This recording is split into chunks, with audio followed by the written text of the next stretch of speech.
Hello, everybody.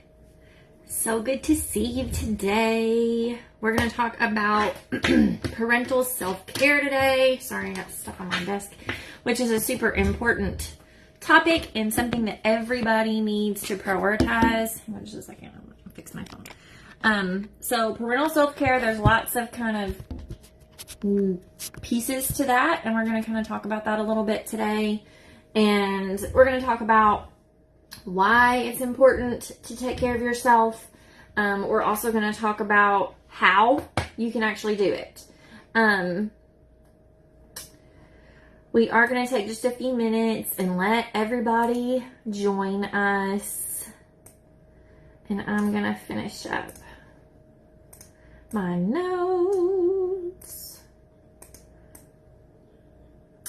So I'm going to get set for my LCSW exam soon. I finished up all my hours this week, which is really exciting, but also kind of nerve-wracking because I gotta take a big test now. So we'll see how that goes. I'm gonna hopefully take that in June. All right, I've got some people with me. We're gonna give like a few more seconds and then we're gonna get going because I'm hoping not to keep you guys for too long today. This isn't a super big training. It's pretty basic.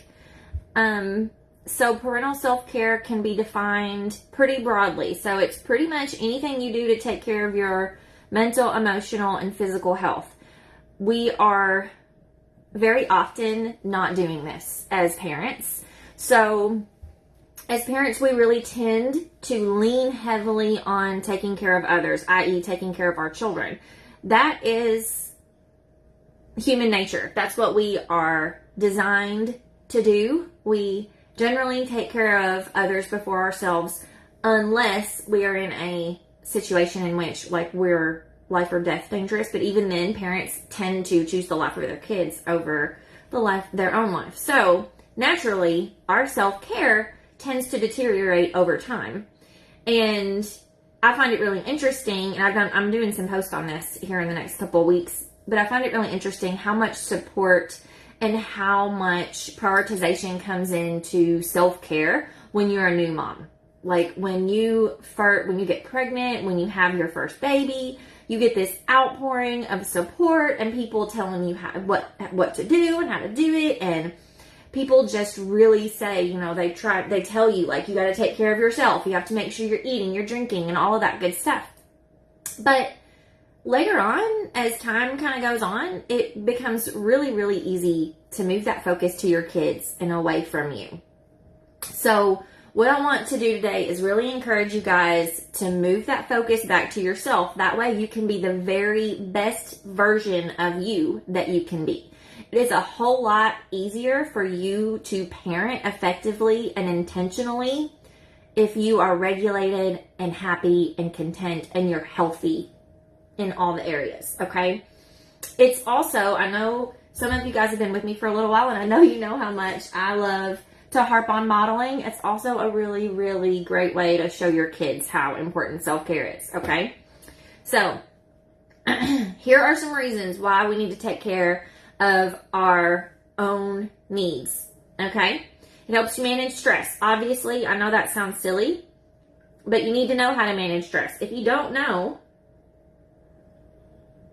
if you don't know how to manage stress, it's really difficult if you don't have a plan to manage stress. So that's what I'm saying.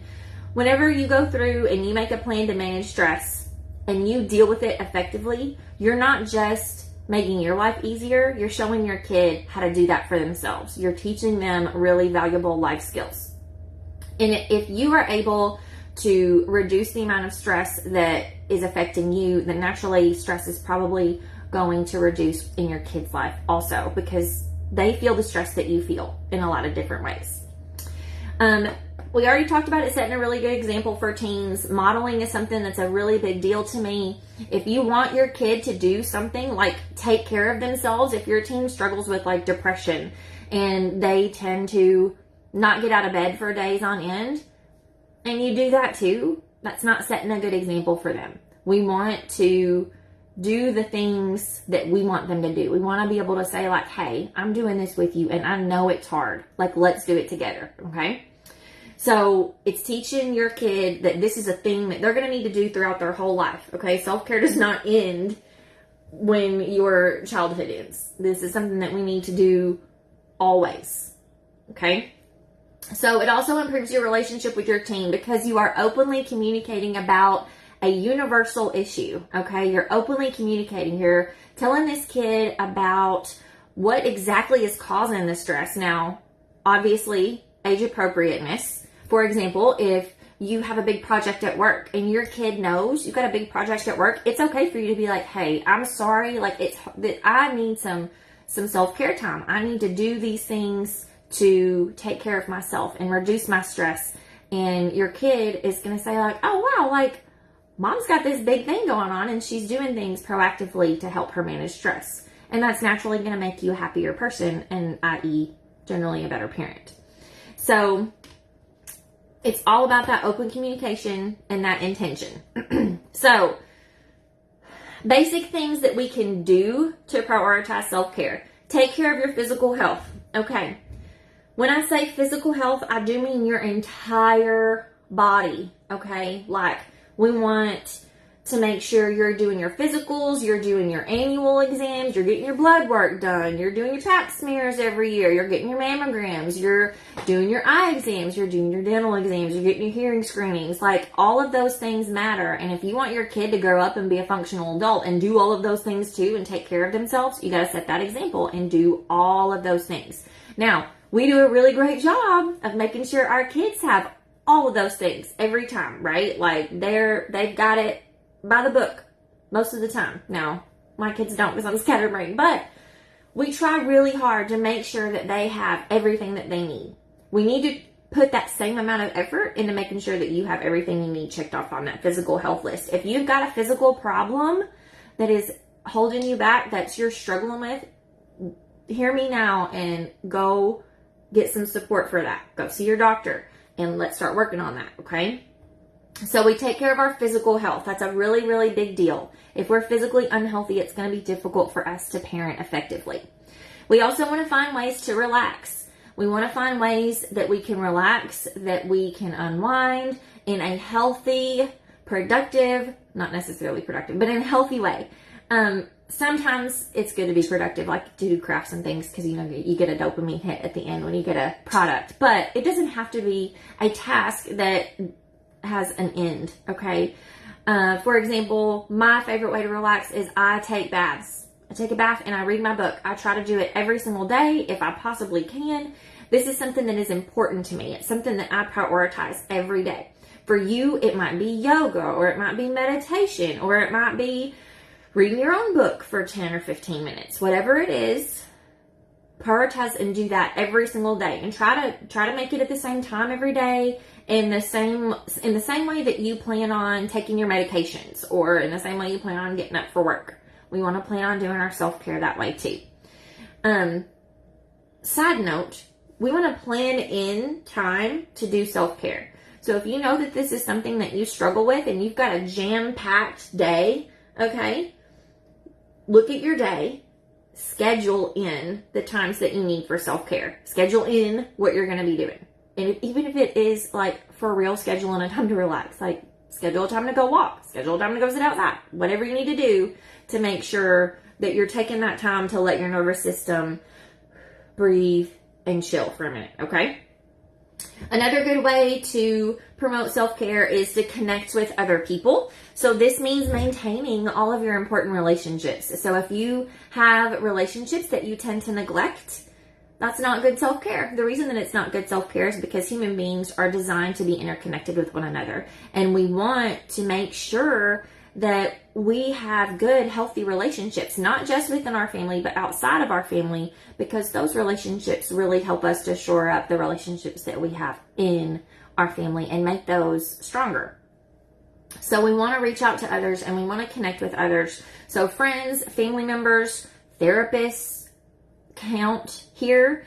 So you want a person that's going to hear you, that's going to support you, that's not going to judge you. And if you need to get a therapist to get that kind of support, do that, okay? The next way we can practice self-care is to practice self-compassion. So what I mean by that is it is really easy it's really easy for parents to be very difficult on themselves, very hard on themselves, harsh, mean even. I'm not good enough. I'm a horrible mom. I'm a failing parent. Da da da da da. All these really negative thoughts run through heads. And I would venture to guess every single mom at some point has had that thought. I'm such a crappy mom. Like, oh my gosh. Okay.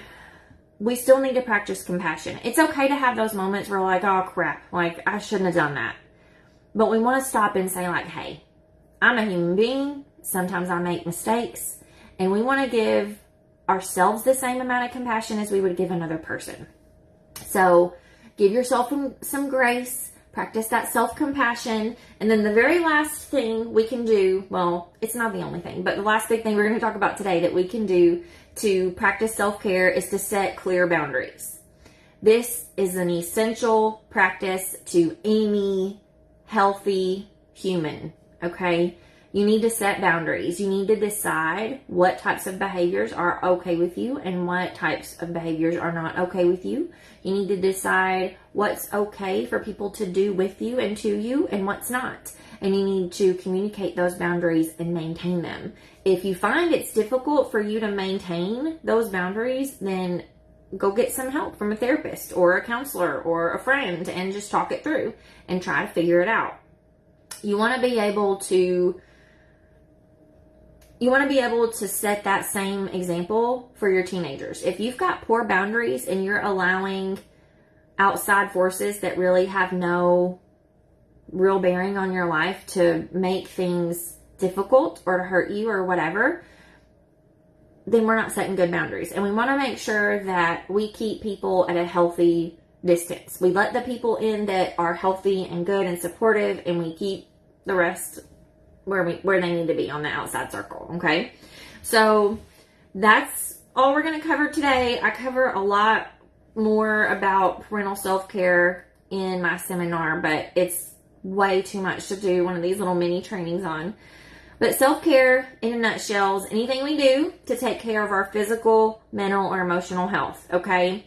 The big things that you need to do, the most important things that you need to do to practice that self-care are to take care of your body. So that's the most basic thing. Take care of your body, do all your annual checkups and all that good stuff. And then the next thing is just making sure that you're managing stress appropriately and that you're modeling that for your kid. Okay, if you don't take anything away from this whole training, I hope you take that. We are going to do another live next week, and if you guys didn't say hey to Eric, he joined us this week, and he's going to be my community manager and my setter, and I'm really excited to have him with me. I would really like you to welcome him to our group if you get a chance. So next week, I think I might roll over one of the topics. I can't remember which one it was, but I think I'm going to roll over one of the topics on Sunday for our poll. But I will see you here again at noon next Wednesday. If y'all need support or you need anything, please don't hesitate to reach out. I would love to give you any kind of support you need, okay? Thank you. Have a good day.